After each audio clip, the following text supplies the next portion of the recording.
Señores oficiales, tengan ustedes muy buenos días. El que se los saluda es el Teniente Coronel de Comunicaciones Omar Barra Sarmiento. El día de hoy vamos a ver lo que es el tema logística retaguardia, otro de los temas que está considerado dentro del segundo módulo con respecto al derecho internacional humanitario. Bueno, el día de hoy vamos a ver este tema que tiene por objetivo el de precisar, explicar y aplicar las normas y respeto al derecho internacional humanitario con respecto a la zona de retaguardia y la logística necesaria para el cumplimiento de la misión. Como ustedes saben, toda operación militar lleva la logística de atrás hacia adelante para la conducción de las operaciones militares. En este caso, dentro de la perspectiva del derecho internacional humanitario, tendremos que ver por una serie de instalaciones, una serie de localidades, de zonas y de campamentos que tienen que estar debidamente protegidos, señalizados e identificados en la retaguardia. Para eso, el comandante que realiza el planeamiento militar o administrativo en la retaguardia tiene que incorporar todas estas responsabilidades y actividades dentro de su plan que será en forma detallada. Bueno, la siguiente sesión se ha hecho en base a una presentación que estamos iniciando de 5 minutos, una conducción aproximadamente de 15 y vamos a terminar con un resumen y las partes administrativas de este tema. He querido colocar acá un concepto muy básico con respecto a lo que refiere a la logística militar. Paso a dar lectura. El hombre, siendo el principal protagonista del intenso drama que significa un conflicto armado, debe contar con un apoyo logístico eficaz y oportuno que le permita desenvolverse adecuadamente en el campo de batalla. Todos sabemos, señores, que para poder cumplir la misión es necesario la parte administrativa y la parte logística. Los ejércitos tendrán que tener una serie de pertrechos militares y de equipo y alimentos para poder tener una adecuada participación en sus operaciones. Esto conlleva a que este vital, importante eh, tema para las fuerzas operativas les sirva justamente para poder conllevar la gran tarea y la gran responsabilidad de realizar el apoyo humanitario a las personas que no participan o han dejado de participar en los conflictos armados.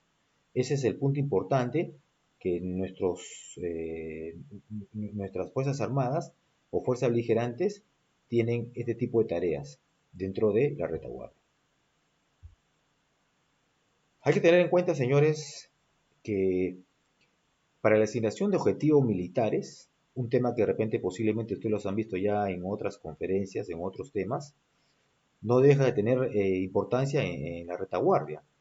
¿Por qué en la retaguardia? Porque yo tengo que saber señalizar y tengo que saber identificar qué cosas son objetivos, qué cosa puede ser considerado un objetivo dentro de mi retaguardia y puede ser destruido o neutralizado. Entonces yo tengo que saber identificar si posiblemente sea un objetivo para el enemigo o no. Y para eso tiene una serie de protocolos, una serie de acuerdos que el enemigo tiene que tener conocimiento y para eso yo tengo que señalizarlo debidamente. Ahí, como ustedes ven en la diapositiva, coloco 4 conceptos muy básicos que ustedes de repente lo han llevado, teniendo en cuenta algunos ejemplos que, bueno, todas las instalaciones, personal, material militar son objetivos militares. También podría ser un puente, una vía principal de acceso, una carretera, una carrozable, una elevación importante del terreno también son objetivos militares, un aeródromo, un helipuerto, un aeropuerto, un puesto de comando que puede ser de repente inicialmente colocado en un colegio, en una casa, todo eso viene a ser objetivos militares. Hay un punto de los conceptos donde nos dice que también si hay presencia de personas civiles o protegidas, no deja de ser un objetivo militar.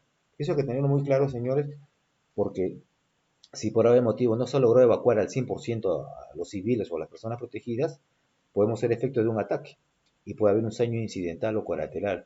Y eso a la larga nos puede traer problemas graves penales, ¿no? Donde puede ser considerado como infracciones al derecho internacional humanitario. Por eso que los planes en este aspecto tienen que ser muy detallados.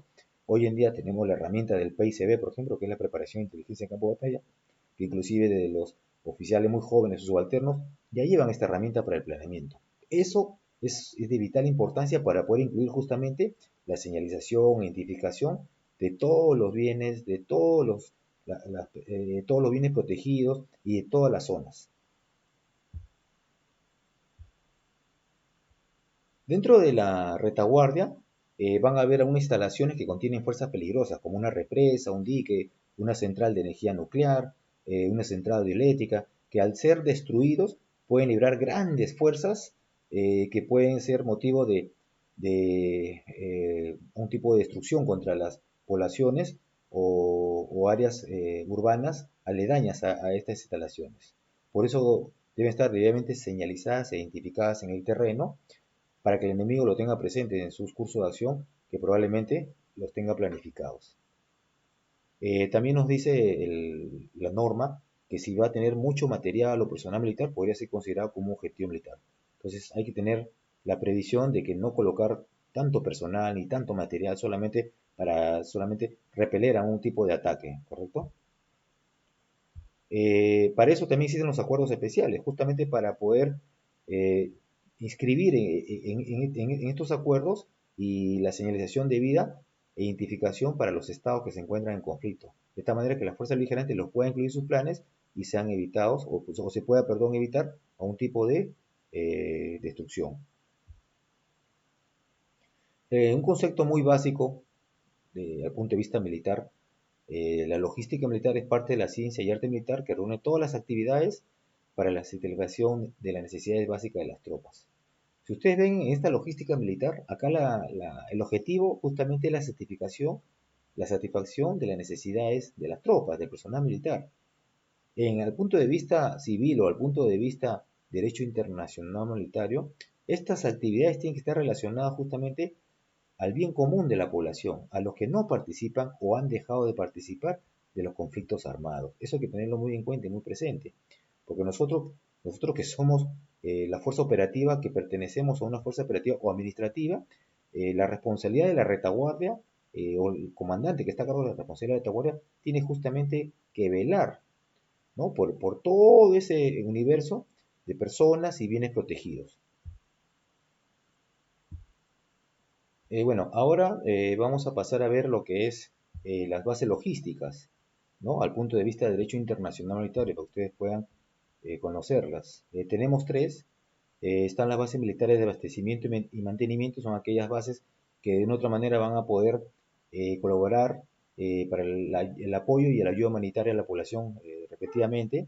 Están las bases del servicio sanitario militar, que se agrupan en tres grandes zonas donde va a haber de repente no solo bases al punto de vista militar, sanitario al punto de vista militar o médicas, sino también puede haber bases civiles y mixtas, donde puede haber hospitales, postas de campaña, puede ser móviles, temporales, y todas instalaciones médicas que van a colaborar con la atención a la población o también a los que hayan caído en acción de armas, ¿no? Los campamentos para prisioneros de guerra es otra de las bases e instalaciones importantes de responsabilidad del comandante de la retaguardia. Acuérdense que los capturados, ya sea el escalón de una zona de operaciones, una zona administrativa, zona del interior, tiene que haber un campamento para prisioneros de guerra. Es lógico que al inicio de esta captura y su posterior evacuación será pues más precarias que en la instalación final, ¿no? De tal manera que estos campamentos contengan todo lo que está referido y todo lo que nos implica la responsabilidad en este tercer convenio de Ginebra. ¿Correcto? En ese tercer convenio de Ginebra está claramente qué cosa debe tener y cómo se debe administrar un campamento de prisión de guerra para los estados. Eso es muy importante tenerlo en cuenta. Asimismo, también dentro de la zona de retaguardia, el comandante tendrá que velar por los campamentos de internamiento de civiles. Estos campamentos de internamiento civiles, en primer orden, estarán las personas civiles que han sido evacuadas por efecto de los conflictos armados. Y también tiene que tener una estrecha relación con las potencias protectoras. Aquellas potencias protectoras, que también puede ser promovido por el Comité Internacional de la Cruz Roja, se encargarán de velar por el cumplimiento de las normas a este derecho internacional humanitario dentro, por ejemplo, de los campamentos campamentos para prisioneros de guerra, principalmente para las zonas y localidades que hayan sido señalizadas y estén fuera de los conflictos armados, las zonas desmilitarizadas, posiblemente las zonas neutrales o localidades no defendidas, zonas sanitarias y todas aquellas zonas que han sido designadas para su respeto y evitar que sean objeto de un ataque, ¿no? En un conflicto armado. Como le explicaba anteriormente, existen en las zonas o el escalonamiento, digamos, de una zona de combate, está las áreas de operaciones, está la zona administrativa o una zona del interior, ¿no? Todas estas zonas de retaguardia, eh, en cada eh, punto de, de protección debe haber un escalonamiento debido para la que es la protección de la zona de retaguardia, de tal manera que cuando sean evacuados este personal capturado o detenido tenga toda la asistencia que conlleva al cumplimiento, ¿no? del tercer convenio de Ginebra. Hay que tener en cuenta también, como lo dije anteriormente, los campamentos. Estos campamentos de campamentos para interventos civiles tendrán que estar alejados justamente de las zonas de combate. Y por eso es un motivo del comandante de la retaguardia donde se encuentran debidamente señalizados.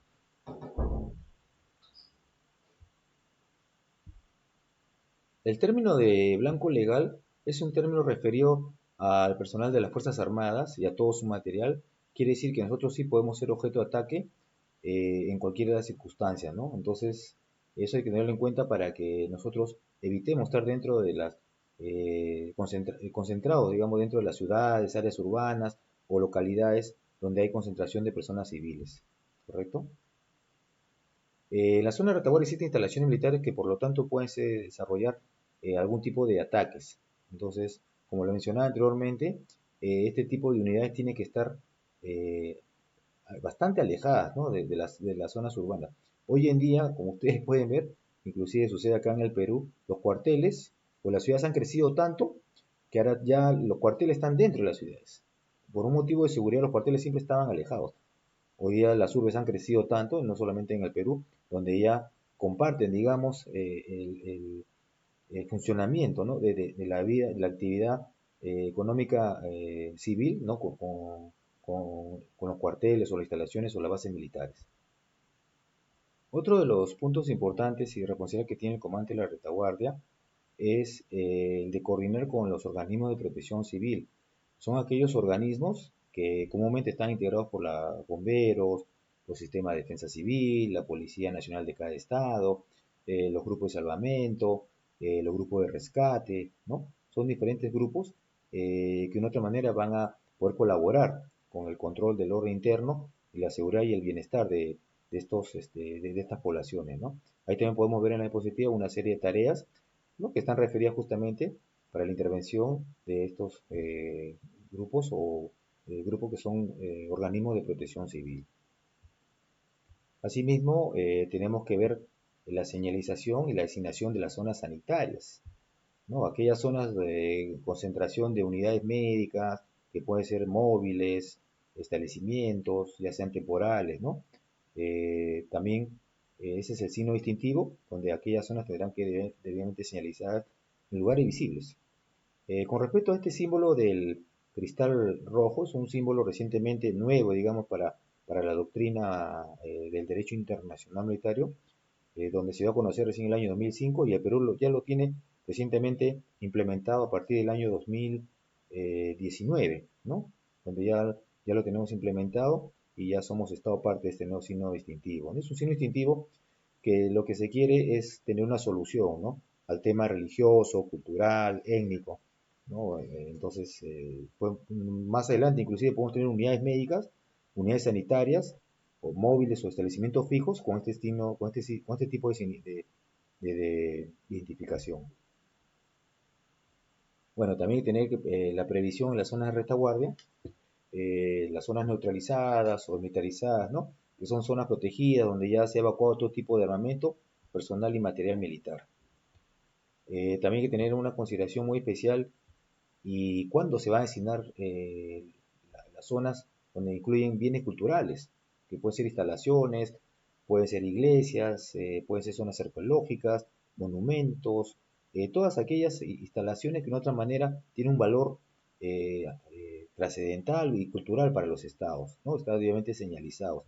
Y son de dos tipos, de carácter general y carácter especial, ¿no? La primera, carácter general, porque son nombrados por los estados, y la siguiente, especial, porque son de carácter de mayor importancia y están incluidos en la UNESCO, que es la Organización de las Naciones Unidas para la Educación, la Ciencia y la Cultura, donde son considerados como patrimonio cultural de la humanidad. El Perú hoy en día tiene alrededor de 13, ¿no? Que ya están debidamente señalizados, como ven ustedes en la diapositiva, ¿no? Para información también nueva, digamos nueva porque recién el año pasado, el Perú ha propuesto algo de 18 lugares que sean incluidos dentro de los patrimonios culturales de la humanidad. Tenemos 13, o sea, 18, imagínense. Tendríamos alrededor de repente, posiblemente el próximo año, algo de 28, ¿no? O 30 lugares inscritos en la UNESCO. Con respecto a los campamentos para prisioneros de guerra, bueno, hay que ver toda la administración completa de estos campamentos, ¿no? Y cuáles son todas las responsabilidades que conlleva, como dije anteriormente, en lo que marca el tercer convenio de Ginebra. Hay que tener en cuenta qué cosas son los acuerdos especiales. Son acuerdos que se van a llevar de forma bilateral entre los estados que participan en los conflictos armados y los estados neutrales. ¿No? ¿Para qué? Para mantener a ciertas zonas la suficiente distancia de las operaciones militares que sean protegidas. Esta zona puede ser sanitaria, pueden ser las zonas militarizadas, puede haber también de repente una suspensión de cese a los combates, ¿no? Entonces, es muy importante eh, para poder notificar o llegar a un acuerdo con la otra fuerza, ¿no? Enemiga. También estarán los canales administrativos, ¿no? Donde se puede establecer la transmisión de algunos mensajes con autoridades nacionales y civiles para dar información de los primeros, por ejemplo, de los prisioneros de guerra, de las personas civiles que hayan caído, que hayan fallecido, que estén detenidas, etcétera, ¿no? Para eso también tenemos otro organismo promovido por el Comité Internacional Cruz Roja, que se llama la Agencia Central de Búsqueda, que es la ACB. Es una agencia muy particular que promueve justamente la búsqueda de las personas desaparecidas en los conflictos armados. Entonces, esta agencia puede trabajar directamente de la mano con la ONI, que es la Oficina Nacional de Información, y de otra manera para poder buscar en primera acción y en segunda acción poder llegar justamente a sus familiares con toda la información debida, ¿no? Mediante estos canales administrativos. Después, dentro de las medidas administrativas, eh, hay que tener en cuenta que si vamos a tener los campamentos para prisioneros de guerra, en algunos lugares, algunas regiones de, del, en unas regiones del país, o de los países, perdón, no todos tienen el mismo idioma. Por ejemplo, en algunos continentes como Europa, hay países que son fronterizos, pero uno habla italiano, uno habla el francés, otro puede hablar el idioma inglés, qué sé yo. Entonces, tiene que haber la traducción de los textos debidamente traducidos e interpretados al idioma de los prisioneros o que se encuentran capturados en los campamentos para prisioneros de guerra. Tiene que haber también en todo momento los asesores jurídicos operacionales para que no cometan infracciones entre las operaciones. Tiene que haber el servicio de registro de tumbas para poder llevar una adecuada señalización e identificación con aquellos fallecidos que hayan sido por efecto de los conflictos, ¿no? Y de repente estén en la retaguardia. También hay que tener especial cuidado con todos aquellos bienes y personas que son protegidos, ¿no? Para que puedan tener la protección debida. En lo que respecta a notificaciones, eh, hay que tener en cuenta la situación geográfica, por ejemplo, de los campamentos, ¿no? Dónde se van a encontrar ubicados y con esta notificación hacerle llegar a la otra fuerza beligerante para que tenga la protección. Y por último, lo que son las diligencias y asuntos penales, en este caso en la retaguardia, se debe llevar con normalidad y se debe colaborar con los que administran justicia en los estados, ¿no? Hay que tener en cuenta que puede haber algunos casos de infracciones o violaciones al derecho internacional humanitario y tienen que ser realmente juzgados, sancionados administrativamente y de repente penalmente, ¿no? Eh, en estos casos, los tribunales, por lo que administra justicia en la retaguardia, tiene que ser, el comandante de la retaguardia tiene que tener una estrecha colaboración con ellos y tiene que tener una autoridad para que esto siga funcionando. No por que nos encontremos en un estado de conflicto, no van a dejar de funcionar, ¿no? Entonces, esto es muy importante para que el comandante de la retaguardia lo tenga presente dentro de sus actividades o tareas. Bueno, señores, eso sería todo con respecto a este tema de logística retaguardia al punto de vista de derecho internacional humanitario. Ustedes se han visto apoyados con la biografía que le hemos entregado, con la hoja previa, que también es de carácter obligatorio y tiene que ser desarrollada por ustedes, y termina dentro de los recursos y actividades por ustedes con el foro, es un tema que les he puesto ahí de análisis, y con el chat, ¿no? Que va a ser al término del día de hoy. Les agradezco por la atención, tengan ustedes un buen día. Gracias.